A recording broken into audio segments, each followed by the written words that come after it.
Now, in our daily lives, for you youngins out here, this thing is called a newspaper.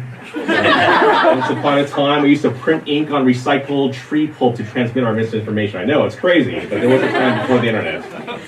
In my day job, I study how technology impacts our daily lives all the time. At this point, technology barely seems like magic. It seems inevitable. You have to go back to ancient artifacts to be surprised at this point. You might be familiar with origami, the ancient art of paper folding. Less familiar, you might have heard of kirigami. This is where you're allowed to make a single cut through the paper. And if you do that, sometimes you can make surprisingly complex shapes of form. Of course, complexity isn't always the answer. There was a famous story of Giotto. He was an artist, and the Vatican said to us, show me your skill, see if you're a worthy artist. He didn't draw a complex painting. What he did, took out a single sheet of paper, and then with a single stroke of his hand, he made a perfect circle. That was how he demonstrated his mastery, and they immediately understood the skill it takes to do that.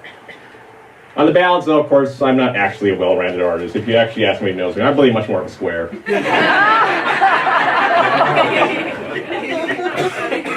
Of course, the challenge with this act, though, generates a lot of trash. So just make sure you recycle and take care of what you need. If you do that, you might be able to at least compost. Then you'll at least turn this recycled paper into something that maybe can look like a little bit of a little tree or a bush, and one day you can regrow all this tree pulp back into trees. I think something that kind of looks like it. And if you do that, you nurture these little plants, before you know it, that little tree might turn into a much bigger one.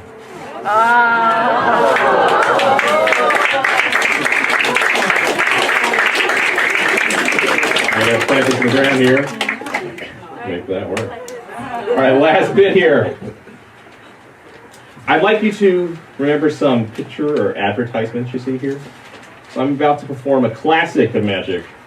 I'm about to rip this piece of paper up into shreds and then magically restore it back to the way it was.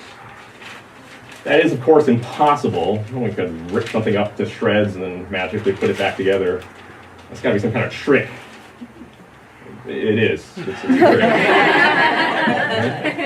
The secret here is that the magician never actually tears the newspaper.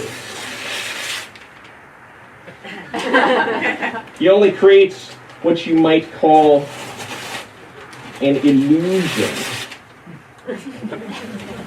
This illusion is aided by the fact not only does it look like it's being torn, it even kind of sounds like it's being torn. Hey, look, some of you could laugh, but you didn't know better. You too could be fooled by this illusion. I mean, some people come up, they said, no, I swear, I saw it. They were separate pieces. Ooh. That's fine. That's fine. The only way this could possibly make sense, the magician's going to have to make up some crazy story about how he's going to slowly fuse and heal these pieces back and magically get the edges all into original shape they were and squeeze it back to one coherent object. That is, of course, nonsense. It's also completely impossible. It's also unnecessary. Because if you look closely and stare at it, it's like, wait a second. That newspaper was never actually torn in the first place.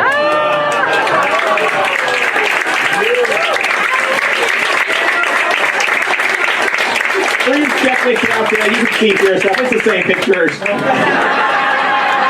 same advertisement. No indication this newspaper has ever been torn. Thank you very much.